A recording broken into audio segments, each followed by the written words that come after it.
चीनी मौलम इखलाक कन्फ्यूशियस ने कहा था, to put the world in order put the society in order, to put the society in order put the family in order, and to put the family in order you have to set yourself first right. अगर अपने दिल पे नहीं हुक्मरान, मुसख्खिर हो किस तरह सारा जहां। ये सबसे इम्पॉर्टेंट काम तो ये है कि हम अपने आप को बदलें। मैं अपनी ज़ात से तब्दीली का आगाज़ करूं। एक हमारे पाकिस्तानी नौजवान के बारे में सुनने में आया कि वो दुबई गया तो वहाँ कहीं एयरपोर्ट पे वो टॉयलेट में जब गया तो वहाँ जो स्वीपर था वो पाकिस्तानी था और वो बड़ा बुरा भला कह रहा था।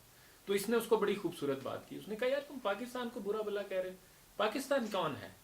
उसने कहा, तुम पाकिस्तान हो, मैं पाकिस्तान हूँ, हम में से हर शख्स जो है वो पाकिस्तान है।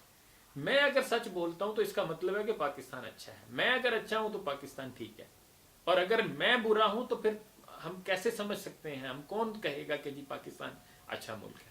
तो हमें तो पहले अपने आप पे, मैं कहता हूं दुनिया में सबसे मुश्किल काम जो है वो शायद अपनी इस 5 फुट की जो ये हमारा जिस्म है इसके ऊपर तब्दीली लाना है, मुश्किल काम है। इसके ऊपर तब्दीली नाफिज करना मुश्किल काम है। मैं अगर ट्रैफिक कवानीन की पाबंदी शुरू कर दूं, मैं अगर सफाई का ख्याल शुरू कर दूं, मैं जो है वो उसमें अच्छा बोलना शुरू कर दूं, नेक काम शुरू कर दूं, तो इसका मतलब है कि फिर आगाज हुआ है अच्छाई का, फिर आगाज हुआ है तब्दीली का। और इसमें बल्कि मैं लोग अक्सर कहते हैं कि जी ये बड़ा मुश्किल काम है, ये तो बड़े इसको टाइम चाहिए। मैं कहता हूँ भाई, कौमों की जिंदगियों में ये 40 साल 50 साल 100 साल भी कोई मानी नहीं रखते। और जो लोग ये कहते हैं कि ये बड़ा जी लंबा अरसे तक करने वाला काम है, तो मैं कहूंगा यार इसका फिर तो आगाज आज ही से कर देना चाहिए। अगर ये वाकई इसको इतने साल लगने हैं तो फिर तो एक दिन भी इसमें हमें जाया नहीं करना चाहिए, क्योंकि कौमों की तारीख में जो है ना वो अशरे भी कोई मानी नहीं रखते। और मैं अक्सर ऐसे लोगों को उस चीनी बूढ़े किसान की कहानी सुनाया करता हूं कि जिसका जिक्र मौजे तंग ने अपनी किताब में किया, कि उस बूढ़े चीनी किसान के घर के सामने पहाड़ था और उसका घर का रुख मशरिक की जानिब था। तो जब सूरज निकलता तो पहाड़ उसकी रोशनी रोक लेता। तो एक दिन उस बूढ़े चीनी किसान ने कुदाल उठाई और उसको हटाने के लिए निकल खड़ा हुआ। तो उसके पड़ोसियों ने उसका मजाक उड़ाया कि बूढ़े तुम्हारी टांगे कब्र में है और तुम इस पहाड़ को हटाने निकले हो। तो उसका जवाब ये था कि जितनी मेरी उम्र बाकी है मैं इस पहाड़ को हटाने में लगा रहूंगा। मेरे बाद मेरे बेटे ये काम करेंगे, उनके बाद मेरे पोते ये काम करेंगे, और उनके बाद आने वाली नस्लें ये काम करेंगी। तो एक वक्त आएगा कि पहाड़ अपनी जगह से हट चुका होगा और सूरज की रोशनी मेरे घर तक जरूर पहुंचेगी। मंजिलें बेशक ना आए, मंजिलों का गम नहीं, जिस पे चल निकले हैं बस वो रास्ता जिंदा रहे। कुछ राहें ऐसी होती हैं जिन पे चलना बजाते खुद कामयाबी होती है।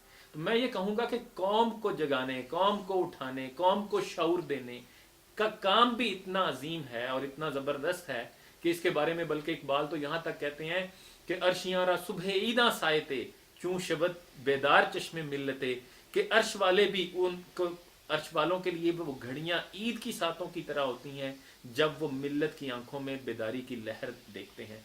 तो कौम को जो बेदार करना और उनको शऊर देना एक बहुत बड़ा काम है। और बहरहाल जो है वो ये बड़ा इंपॉर्टेंट है कि हर शख्स अपने आप पे तब्दीली नाफिज करे, खुद से वो ठीक हो जाए, वो काम का आगाज कर दे, वो अच्छी सोच का आगाज कर दे। इसलिए कि अफराद के हाथों में है अकवाम की तकदीर, हर फर्द है मिल्लत के मुकद्दर का सितारा।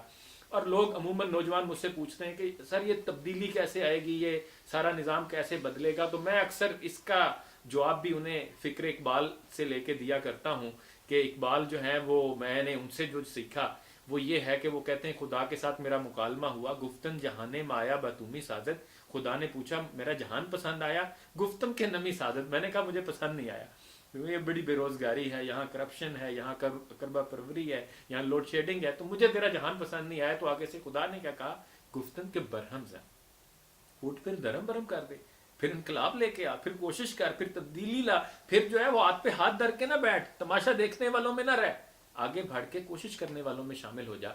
लेकिन इसके साथ यहाँ पे भी एक शर्त लगाई, और वो शर्त ये है कि बनशा दरवेशी दरसाज व दमा दमजन, कि तू अपने आप में पहले अपने असलाफ जैसी दरवेशाना सिफात पैदा कर। क्योंकि ये जो तब्दीली के लिए काम करना है ये कोई आसान काम नहीं है, बड़ा मुश्किल काम है। हो सदाकत के लिए जिस दिल में मरने की तड़प, पहले अपने पैकरे खाकी में जा पैदा करे। तो ये پہلے اپنے اندر جان پیدا کرنی ضروری ہے، پہلے اپنی کردار سازی کرنی ضروری ہے. اور جب یہ ہو جائے تو کیا ہوگا؟ چو پختہ شوی خود را بر سلطنت جمزن، کہ پھر جو ہے وہ جب تو پختہ ہو جائے گا تو پھر تو بڑی سے بڑی سلطنت سے ٹکر لے سکتا ہے. تو اس کے لیے ضروری ہے کہ اپنے اندر جان پیدا کریں، اپنی کردار سازی پیدا کریں. اقبال کے یہ پیغام میں ضرور آخر پہ دینا چاہوں گا کہ عقل ہے تیری سپر، عشق ہے شمشیر تیری، مرد درویش خلافت ہے جہانگیر تیری، ما سوا اللہ کے آگ ہے تکبیر تیری، تو مسلمہ ہو تو تقدیر ہے تدبیر تیری، کی محمد سے وفا تو نے تو ہم تیرے ہیں، یہ جہاں چیز ہے کیا لوح و قلم تیرے ہیں.